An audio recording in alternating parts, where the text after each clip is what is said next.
মানুষের জীবনে চাওয়ার কোনো শেষ নেই।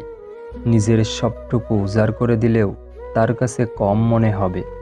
তাই কাউকে ততটাই দেওয়া উচিত যতটা পাওয়ার যোগ্যতা তার আছে। কখনো এমন কাউকে ঠকাতে যেও না যার পুরোটা জুড়ে তোমার অস্তিত্ব।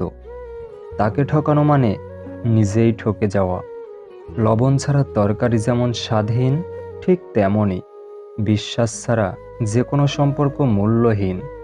বিয়ে তাকেই করো যার কাছে অর্থের অভাব হলেও কোনোদিন ভালোবাসার অভাব হবে না। মানসিক আঘাতের কোনো চিহ্ন থাকে না বলে আমরা যন্ত্রণা লুকিয়ে হাসতে পারি। কথা দেওয়ার মানুষের অভাব নেই, অভাব তো শুধু কথা রাখবে সেই মানুষের। যে ঠকে সেও কাঁদে, আবার যে ঠকায় সেও কাঁদে। পার্থক্যটা হচ্ছে দুদিন আগে আর পরে। সবাই ভালোবাসে, কিন্তু সবাই ভালো রাখে না। এই পৃথিবীতে ভালোবাসার মানুষের অভাব না হলেও ভালো রাখার মানুষের বড্ড অভাব। কে কার কখন কতটা আপন সেটা শুধু সময় আসলে ভালোভাবেই বোঝা যায়। আমরা সফলতা অর্জন করতে চাই সহজে, সফলতা অর্জনের জন্য যে ত্যাগ স্বীকার করতে হয় সেটা আমরা করতে চাই না। গাছ রোপণ না করে যেমন ফল খাওয়া যায় না, ঠিক তেমনই ত্যাগ স্বীকার না করলেও সফলতা অর্জন করা যায় না। কাউকে বাধ্য করো না কথা বলার জন্য।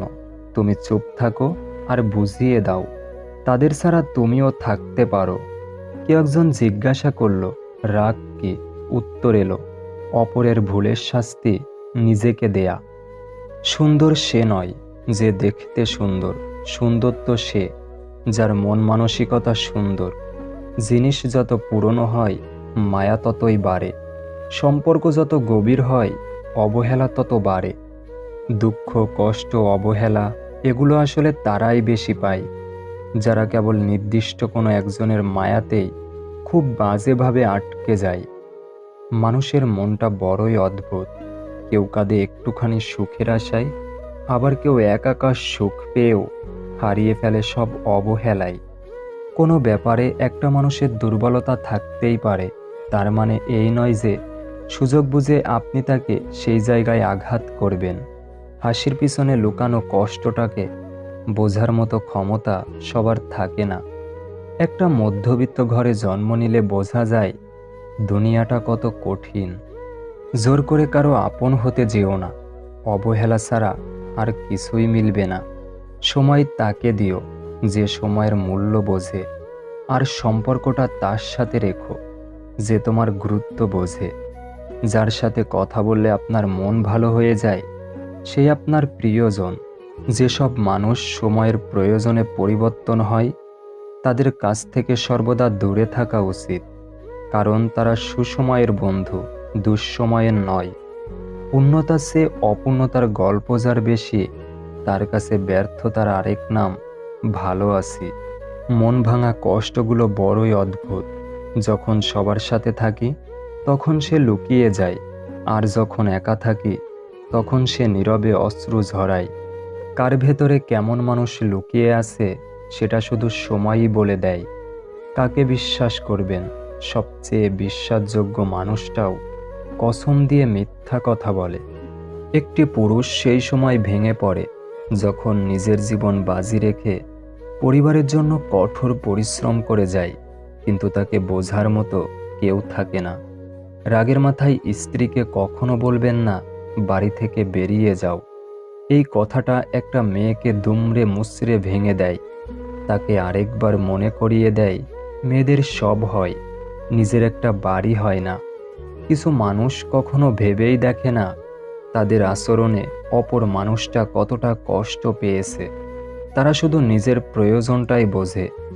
হাসি মুখে কিছু আঘাতের বিচার উপরওয়ালার হাতে ছেড়ে দিতে হয়। পৃথিবীর সব জিনিসই দামি, কিন্তু সেটা পাওয়ার আগে আর হারানোর পর। ভালোবাসা হয়ে যায় খুব সহজে, আর মায়া কাটানো যায় না সারা জীবনেও। হারিয়ে ফেলো না তাকে যে তোমার অতীত জেনেও ভালোবাসে তোমাকে। যে মানুষটা তোমার খারাপ সময়ে পাশে থাকে সেই মানুষটার হাত কখনোই ছেড়ে দিও না। দূর থেকে মানুষকে অনেক খুশি মনে হলেও কাছে না যাওয়া পর্যন্ত বোঝা যায় না সে কতটা সুখী। জীবনের অনেক সম্পর্কই নষ্ট হয়ে যায় শুধুমাত্র অবহেলার কারণে। মুখের উপর জবাবটা দিতে শিখেছি, তাই তো আজ ভালো থেকে খারাপ হয়েছি। মিথ্যার কোনো ভবিষ্যৎ নেই। এটা হয়তো তোমাকে আজ সুখী করবে, কিন্তু মনে রেখো কাল তোমাকে এর জন্যেই কাঁদতে হতে পারে। গুরুত্ব দিলে বিরক্ত, আর না দিলে অভিযোগ। এইভাবেই শেষ হয়ে যায় দুই মনের যোগাযোগ। মানুষ তখন তোমার অতীত টেনে আনে যখন তারা তোমার বর্তমানকে সহ্য করতে পারে না। কেউ অজুহাত দেখিয়ে যদি তোমায় ভুলে থাকতে পারে, তাহলে তুমি বাস্তবতা মেনে নিয়ে কেন ভালো থাকতে পারবে না? পরিস্থিতির সাথে লড়াই করা যায়, কিন্তু ভাগ্যের সাথে লড়াই করা যায় না।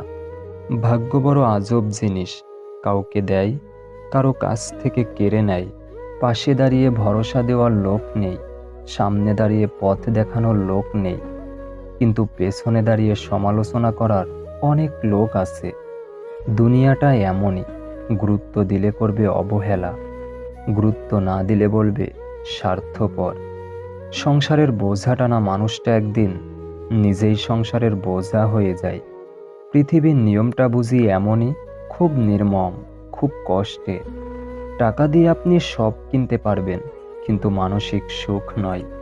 সুখী হতে চাও, তাহলে কখনো কারো ক্ষতি করো না। খেয়াল রেখো তোমার দ্বারা কারো উপকার না হোক, কিন্তু কারো ক্ষতি যেন না হয়। মধ্যবিত্তদের উপন্যাস পড়তে হয় না, কারণ তাদের জীবনের প্রতিটা মুহূর্ত এক একটি উপন্যাসের বাস্তব চিত্র। তুমি ভেতর থেকে যতটা কঠিন হবে, মানুষ তোমার দুর্বলতার সুযোগ ততই কম নিতে পারবে। তোমার ভালো সময়টা তাদের সাথে কাটাও যারা তোমার খারাপ সময়ে তোমার পাশে ছিল। নিজেকে 2 দিন আড়াল করে দেখুন, 3 দিনের মাথায় আপনাকে আর কেউ মনে রাখবে না। আসলে স্বার্থ ছাড়া কেউ কাছে আসে না। আর্থিকভাবে সচ্ছলতা না থাকলে রক্তের সম্পর্কের আত্মীয় স্বজনরাও বিভিন্ন অনুষ্ঠানে নিমন্ত্রণ করতে ভুলে যায়। ততক্ষণ একজন মানুষ আপনাকে মনে রাখবে যতক্ষণ তার আপনাকে প্রয়োজন হবে। প্রয়োজন ফুরিয়ে গেলে আপনার গুরুত্বটা হারিয়ে যাবে। যে বুঝতে পারে না তাকে বোঝানো যায়, কিন্তু যে সব বুঝেও না বোঝার ভান করে তাকে আপনি বোঝাতে পারবেন না। জীবনে হাসি খুশি থাকতে বেশি কিছু লাগে না, নিজেকে বোঝার মতো একজন মানুষ থাকলেই যথেষ্ট। জীবনে এমন কিছু মুহূর্ত আসে, নীরব হয়ে দেখা ছাড়া আর কিছু করার থাকে না। যতই মন প্রাণ দিয়ে ভালোবাসো না কেন, যার ছেড়ে যাওয়ার অভ্যাস সে যাবেই। কাজ যেমন জোড়া লাগলেও দাগ থেকে যায়, মনটাও ঠিক তেমনই। ভেঙে গেলে আর আগের মতো স্বচ্ছ থাকে না। ঠকে যাওয়া মানুষটাই জানে পুনরায় কাউকে বিশ্বাস করা কতটা কঠিন। প্রথম প্রথম পরিচয় হওয়ার সময় মানুষ যেমন দেখায়, চিরদিন তেমন থাকে না। রাগী মানুষ রাগের মাথায় অনেক কথাই বলে, কিন্তু রাগ শেষে তারাই বেশি কষ্ট পায়। 4 রকমের মানুষ থেকে দূরে থাকা উচিত। 1, যে তোমাকে মিথ্যা বলে। 2, যে তোমাকে অসম্মান করে। 3, যে তোমাকে ব্যবহার করে। 4, যে তোমাকে ছোট করে। আপনাদের ভিডিওটি যদি ভালো লেগে থাকে প্লিজ লাইক, কমেন্ট এবং শেয়ার করবেন। ধন্যবাদ।